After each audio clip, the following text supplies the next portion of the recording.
Please subscribe my YouTube channel and click on bell button to get latest videos, and don't forget to like and share this video. दिखाया पता नहीं ये कहां से सीख कर आया, पर अगली बार ऐसा नहीं होगा। बोला ऐसे होना भी नहीं चाहिए। महाराज दूसरी बार पिताजी जब गए हैं तो पिताजी ने फिर से पूछ लिया कि प्रहलाद पुत्र, इस बार कोई अच्छा सा पाठ सुनाओ जो आपने सीखा हो विजय जैसे। अब प्रहलाद डर गया कि पिछली बार भी मैंने सुनाया था एक पाठ, तो पिताजी ने डांट लगा दी थी, पर पिताजी ने आज पूछा है कि कोई अच्छा सा पाठ सुनाओ तो मैं अच्छा ही सुनाऊंगा महाराज, बुरा तो मैं भी नहीं सुनाऊंगा। बोले कृष्ण कन्हैया लाल की जय। जय जय श्री राधे श्याम। महाराज 9 प्रकार की भक्ति बताने लगे। ध्यान देना, ये 9 प्रकार की भक्ति में से यदि एक भी भक्ति आपके पास है तो आप भगवान को पा सकते हैं। 9 प्रकार की भक्ति बताने लगे। श्रवणम कीर्तनम स्मरणम पाद सेवनम अर्चनम वंदनम दास्यम सख्यम आत्मनिवेदनम। ये 9 प्रकार की भक्ति बताने लगे। संत कहते हैं कि ये 9 प्रकार की भक्ति में से यदि एक प्रकार की भी भक्ति किसी में आ जाए तो प्रभु को पा सकते हैं। देखिए श्रवण भक्ति ये भी भक्ति है, सुनना भी एक भक्ति है। इस भक्ति के जो आचार्य हैं वो हैं परीक्षित महाराज। कौन है? कथा सुन रहे थे, 7 के 7 दिन उन्होंने पूरी कथा सुनी, इसलिए इस भक्ति के जो आचार्य हैं वो परीक्षित महाराज हैं। दूसरी भक्ति है कीर्तन भक्ति। इस कीर्तन भक्ति के जो आचार्य हैं वो है नारद मुनि जी। 24 घंटे क्या करते हैं? नारायण नारायण। तीसरी भक्ति है स्मरण शक्ति। इसके आचार्य हुए प्रहलाद। कौन है इसके आचार्य? जहां भी जाते हैं एक ही स्मरण रहता है, क्या? नारायण नारायण, बस मेरे नारायण का स्मरण करते हैं। इसके बाद चौथी भक्ति है पाद सेवनम। महाराज इसके आचार्य हुए मां लक्ष्मी। निरंतर मेरे प्रभु के चरणों में बैठकर उनकी चरणों की सेवा कर रही है। बोले लक्ष्मी मैया की जय। महाराज अर्चनम, इसके आचार्य हुए महाराज पृथु। इनके नाम पर इस धरा का नाम पृथ्वी रखा गया। सनत सनंदन सनातन सनत कुमार चारों ऋषि आए, उनका इतना पूजन अर्चन किया कि सारी पृथ्वी उनके नाम करते, और उन्होंने बदले में उनको दे दी कि ये हम तेरे को दे रहे तो संभाल के रखना, इसको पालन पोषण कर। महाराज उसके बाद जो भक्ति आई वो आई वंदनम। इसके आचार्य हैं अक्रूर जी महाराज। कौन है? जब महाराज वृंदावन पहुंचे तो एक गाय का खुर देख लिया। उस गाय के खुर में ही मेरे गोविंद के दर्शन करने लग पड़े, और उस गाय के खुर के ऊपर लेट गए, लेटने लग पड़े, उस सारे मिट्टी को अपने शरीर पर लगाने लग पड़े। बोले अक्रूर जी महाराज की। उसके बाद है दास्य भक्ति। अरे दास्य भक्ति तो आप सब जानते हैं किसके पास है? मेरे हनुमान जी के पास। हनुमान की तरह दास्य भक्ति किसी के पास नहीं हो सकती। बोले हनुमान जी महाराज की। और सख्य,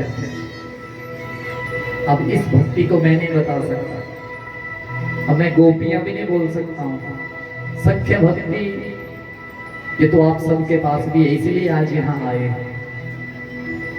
इसके आचार्य बहुत हुए, गोपियां भी हुई, आप जैसे भक्त भी हुए। उसके बाद है आत्मनिवेदन। आत्मनिवेदन जो भक्ति है इसके आचार्य हुए राजा बलि। जब तीसरा पद रखने के लिए जगह नहीं बची तो खुद ही बैठ गए कि भगवान तीसरा पद जो है मेरे सिर पर ही रख दो। इस भक्ति के आचार्य हुए राजा बलि महाराज। जैसे ही इन 9 प्रकार की भक्तियों का वर्णन हुआ है, क्रोधित हो गए हैं। कौन? नाना प्रकार से दंड देने लगे हैं। चंडामर्क ने छुड़ाया है, महाराज छोड़ दो, अभी बच्चा है, चिंता मत करो, अगली बार को हम समझा देंगे इसे। बोला समझाया नहीं तो आपका नंबर लगेगा। अब महाराज एक दिन क्या हुआ, जितने भी अध्यापक थे उस विद्यालय के सारे जो हैं किसी कार्यवश बाहर गए, और सब बच्चों ने कहा कि आओ कुछ खेल खेलते हैं। लेकिन प्रहलाद जी महाराज कहते हैं कि खेल छोड़ो, मैं आपको एक काम बताता हूँ। एक काम करो, जितने भी आप यहाँ एकत्रित हैं, हरि नाम का संकीर्तन करो। किस नाम का? सब बच्चे कहने लगे, अरे प्रहलाद ये तो सीख के कहां से आया? प्रहलाद जी बताने लगे कि एक बार मेरे पिताजी जो हैं तपस्या करने गए, तो मैं माँ के पेट में था, इंद्र आया मेरी माँ का हरण करके ले जाने लगा। तो रास्ते में नारद जी ने मेरी माँ को बचा लिया और अपने आश्रम में रखा और कहा कि जब तक तेरा पति लौट कर नहीं आता तब तक तू यहाँ रह, और जब तक तेरा पति ना आ जाए तब तक तेरा गर्भ भी ऐसे ही रहेगा। और महाराज जब भी वो नारायण नारायण जपते तो पेट में मैं वो सब सुनता रहता। उसी समय मैंने अपना गुरु कौन बना लिया? नारद जी महाराज। उसी समय मैंने अपने गुरु बना लिए, इसलिए मुझे ये सब आता है। आओ बोला हम भी इस नाम को जपें। गोविंद बोलो हरि गोपाल बोलो, गोविंद बोलो हरि गोपाल। और जब ऐसे बोलने लगे, जिसको भी हाथ लगाते मेरे प्रहलाद महाराज सब नाचने लगते। गोविंद बोलो हरि गोपाल बोलो, गोविंद बोलो हरि गोपाल बोलो, गोविंद बोलो हरि गोपाल बोलो, गोविंद बोलो हरि गोपाल बोलो, गोविंद बोलो हरि गोपाल बोलो, गोविंद बोलो हरि गोपाल बोलो, हरि हरि गोविंद बोलो, हाथ उठा के गोविंद बोलो हरि गोपाल बोलो, गोविंद बोलो हरि गोपाल बोलो, गोविंद बोलो गोपाल बोलो, गोविंद बोलो गोपाल बोलो, गोविंद बोलो गोपाल बोलो, नारायण हरि हरि गोविंद बोलो, नारायण हरि गोविंद बोलो,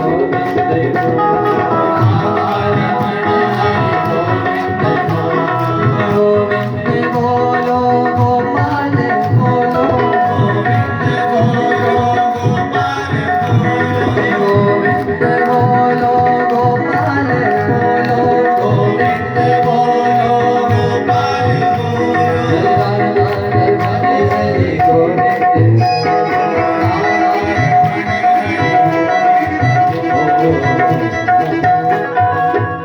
हमारे प्रहलाद जी महाराज गा रहे हैं, सब नाच रहे हैं। जो भी वहां जाता, जो भी उनको हाथ लगाता, सब नाचने लगते। इतने में एक राक्षस उनमें से गया और प्रहलाद के पिता हिरण्यकशिपु को ये खबर दी। जैसे हिरण्यकशिपु वहां आए, अट्टहास किया है, कीर्तन रुक गया है महाराज। प्रहलाद को पकड़ कर ले गए, नाना प्रकार की यातनाएं दी हैं, फिर भी नहीं माना है। अंत में प्रहलाद के पिता ने कह दिया कि सच में यदि तेरा नारायण है तो मेरे सामने क्यों नहीं आता?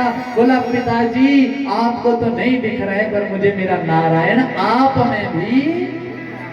बोला यदि सच में दिख रहा है तो क्या इस स्तंभ में तेरा नारायण है? मुख से निकल गया कि है। अब हाँ तो कर दिया, पर नारायण को कह दिया कि नारायण मैंने हाँ कर दिया है, निकल आना यहाँ से।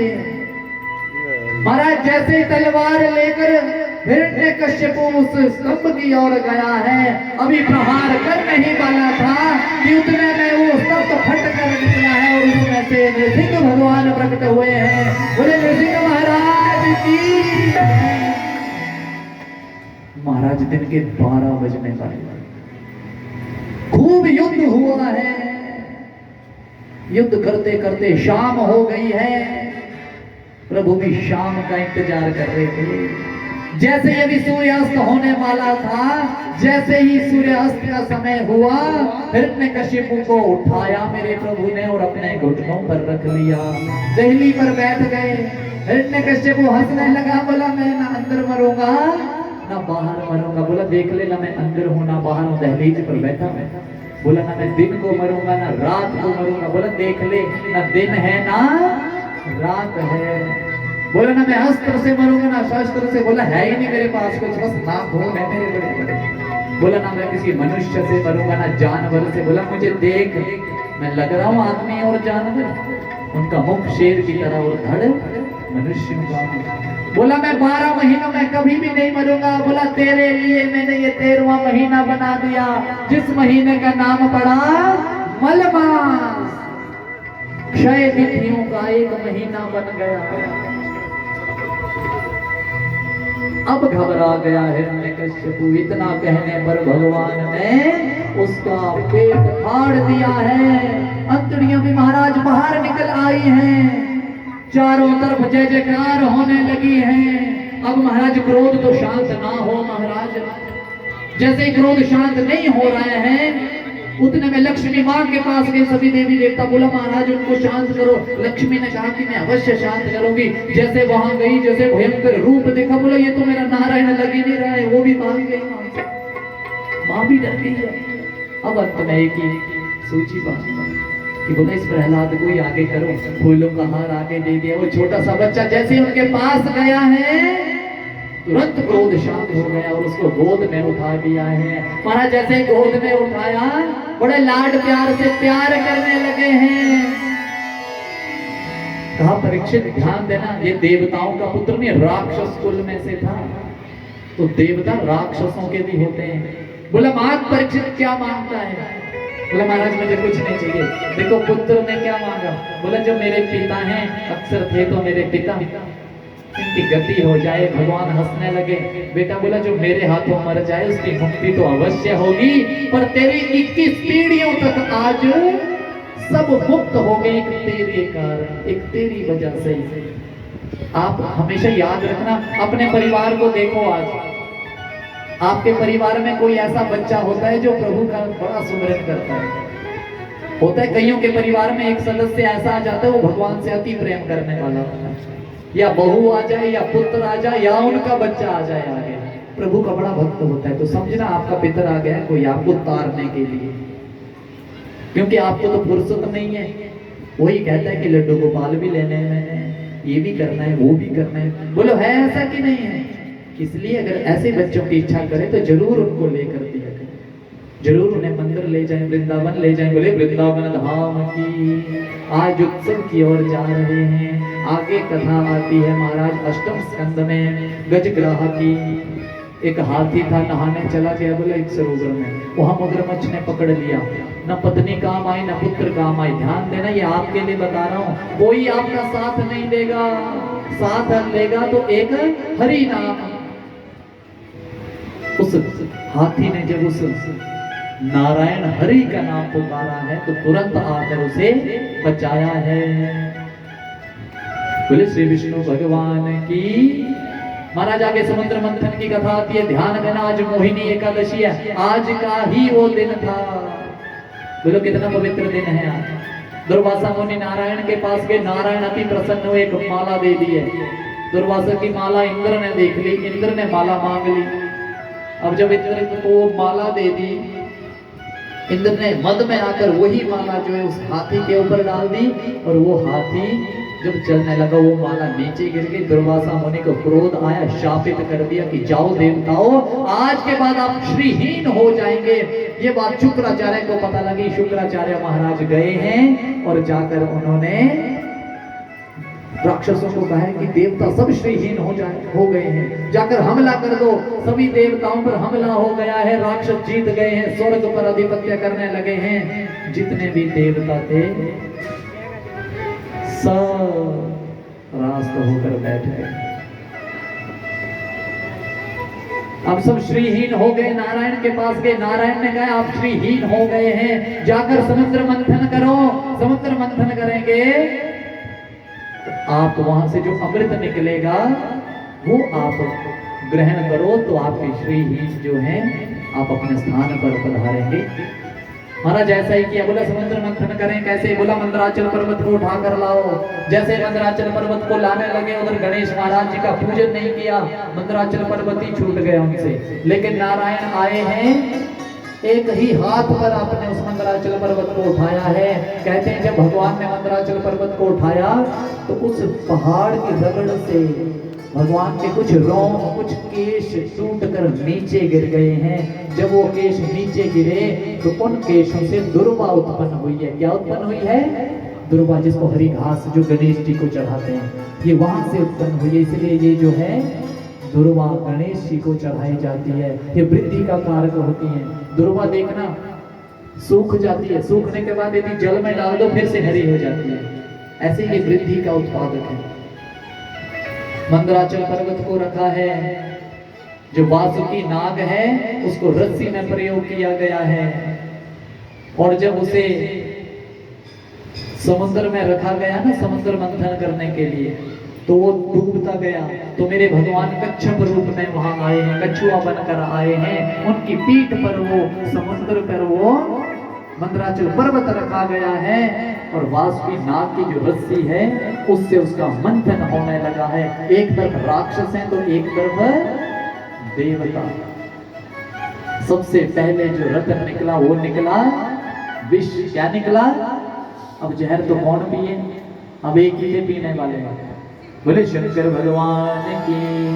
महाराज शंकर भगवान के पास गए हैं, पार्वती मां साथ बैठी थी। शंकर भगवान से कहा है कि महाराज आपके लिए कुछ लाए। बोला है क्या? बोला विष है। शंकर भगवान ने विष पी लिया। राम राम कहते कहते विष पी लिया। र कहा है, मुंह खुल गया, मां खाया, मुंह बंद हो गया है। लेकिन तुरंत याद आया कि यदि मैं उस जहर को अंदर ले गया तो मेरे हृदय में तो मेरे राम वास करते हैं, इसलिए वो सारा विष कंठ में धारण कर लिया है। इसलिए उस दिन से मेरे प्रभु का नाम नीलकंठ पड़ गया। बोले नीलकंठ महाराज की। महाराज फिर मंथन होने लगा। गौ निकली है, गाय जो है ऋषियों को दे दी गई है। चंद्रमा निकले हैं, शंकर भगवान की जटाओं में रख दिए गए हैं। उच्च श्रवा घोड़ा निकला है, राजा बलि को दे दिया गया है। और ऐरावत हाथी निकला है तो वो इंद्र को दिया गया है। उसके बाद कौस्तुभ मणि निकली है, वो विष्णु भगवान को दे दी गई है। अप्सराओं को स्वर्ग में भेज दिया गया है। पारिजात वृक्ष निकला है, वो स्वर्ग में स्थापित किया गया है। वारुणी वो दैत्य ले गए हैं वारुणी को। उसके बाद महाराज लक्ष्मी तो स्वयं नारायण की हुई है। और उसके बाद धन्वंतरी महाराज निकले हैं। क्या लेकर? अमृत कलश लेकर। जैसे धन्वंतरी महाराज निकले, जितने राक्षस थे महाराज वो राक्षस उस घड़े को लेकर ले गए। भगवान नारायण को पता लगा है, देवताओं को कहा चिंता मत करो। और जैसे उस घड़े को ले जाकर वो दैत्य लड़ने लगे कि मैं पहले पीऊंगा, मैं पहले पीऊंगा, उतने में भगवान वहां मोहिनी रूप में आए। बोले मोहिनी भगवान की जय। आज मोहिनी एकादशी है। जो इस कथा को सुनता है वो हर प्रकार से स्वस्थ रहता है, वो किसी प्रकार की दरिद्रता उसके घर में नहीं रहती है। आज वो एकादशी है। आज के दिन मोहिनी भगवान जो है मोहिनी रूप धारण करके आए थे। महाराज ने देवताओं राक्षसों को कहा कि आओ मैं आपको ये राक्षस जितना भी अमृत है बांटती हूँ। राक्षस मान गए, सबकी लाइन लगाई है। एक तरफ राक्षस आ गए हैं। कहा पहले मैं राक्षसों को, पहले मैं दैत्यों को छोड़कर मैं देवताओं को पिला दूं। ये जो ऊपर ऊपर पानी पानी बना है ना, ये देवताओं को दे दो, और जो गाढ़ा गाढ़ा होगा वो दैत्यों को दे दोगे। दैत्य मान गए हैं, सारा अमृत देवताओं को पिला दिया है। एक राक्षस जो था वो जान गया है इस चालाकी। जब ये जाना, वो भी एक देवताओं का रूप धारण करके सूर्य भगवान के साथ बैठ गया। जैसे ही अमृत पिया है, विष्णु भगवान को पता लगा है, तुरंत चक्कर छोड़ा है। लेकिन एक बूंद जो है उसके धड़ के अंदर चली गई थी। चक्कर ने सिर तो काट दिया, धड़ से अलग तो हो गया, पर अमृत तो पी लिया था। महाराज मरे तो कैसे? तो उस दिन से एक जो बन गया राहु बन गया, और एक जो बन गया केतु बन गया। दो ग्रह और हो गए। ये राहु केतु जिसको लगते हैं उसका बड़ा बुरा हाल करते हैं, इसलिए डरना नहीं है। सबसे बड़ा ग्रह जो है मेरे नारायण है। नारायण की शरण में चले जाओ, फिर कोई भी ग्रह आपको परेशान नहीं कर सकता। बोले विष्णु भगवान की। इसलिए महाराज समुद्र मंथन हुआ है। महाराज जब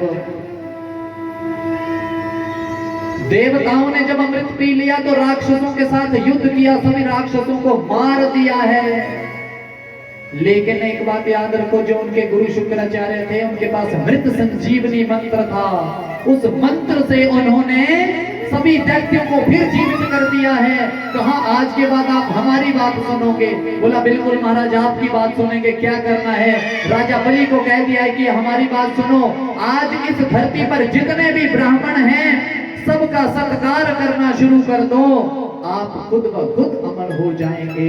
उन्होंने वैसा ही किया है। जितने ब्राह्मण थे, इसलिए ब्राह्मण क्या है?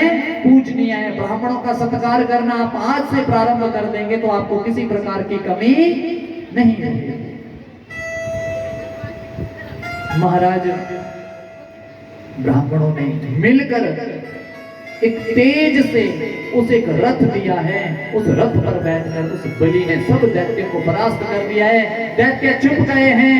दैत्यों की मां अदिति, दैत्यों ने देवताओं की मां अदिति जो है बड़ी परेशान है अपने पुत्रों को देखकर। एक बार महाराज कश्यप जी ने कहा है कि पयो व्रत करो, 12 दिन तक दूध ग्रहण करो तो तेरी मनोकामना पूर्ण होगी। उन्होंने पयो व्रत रखा है तो उनके गर्भ में साक्षात नारायण आए हैं। वो नारायण है कौन?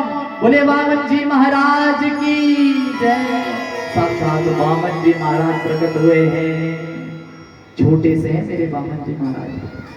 उनके सारे संस्कार हुए हैं। जब बृहस्पति गुरु के पास गए भिक्षा मांगने, बोला महाराज भिक्षा में क्या लाऊं? बोला ये जो तीनों लोक हैं, तीनों लोक लेकर आ। बोला मिलेंगे किसके पास? बोला राजा बलि है, वो एक यज्ञ कर रहे हैं, उस यज्ञ में जा और वहां से ये मांग कर ले आ, वो तुझे दे देगा। महाराज वामन जी महाराज उस यज्ञ में गए हैं, बलि से 3 पग भूमि मांगी है। बलि महाराज हंसने लगे कि बोला महाराज बस कुछ और मांग लो। शुक्राचार्य ने मना किया है कि ये कोई ऐसा ब्राह्मण नहीं है, साक्षात नारायण है, मेरी बात सुन। बलि कहता है कि महाराज मैं तो धन्य हूं, साक्षात नारायण मुझसे मांगने आया है। 3 पग भूमि दान की है, संकल्प किया है। 14 भुवन 2 पग में नाप लिए हैं, तीसरे के लिए जगह नहीं बची है। बलि महाराज ने नतमस्तक होकर सिर आगे कर दिया है। भगवान अति प्रसन्न हुए हैं, पाताल लोक उसे दे दिया है। बोले वामन जी महाराज की प्रसन्न हुए हैं परीक्षित महाराज। बोला परीक्षित ध्यान से सुन, अब तू कृष्ण जन्म की ओर बढ़ रहा है, लेकिन उससे पहले नवम स्कंद है, उसमें सूर्य वंश का वर्णन है। बोले सियापति रामचंद्र महाराज की जय। जय जय Shri Ram. Please subscribe my YouTube channel and click on bell button to get latest videos, and don't forget to like and share this video.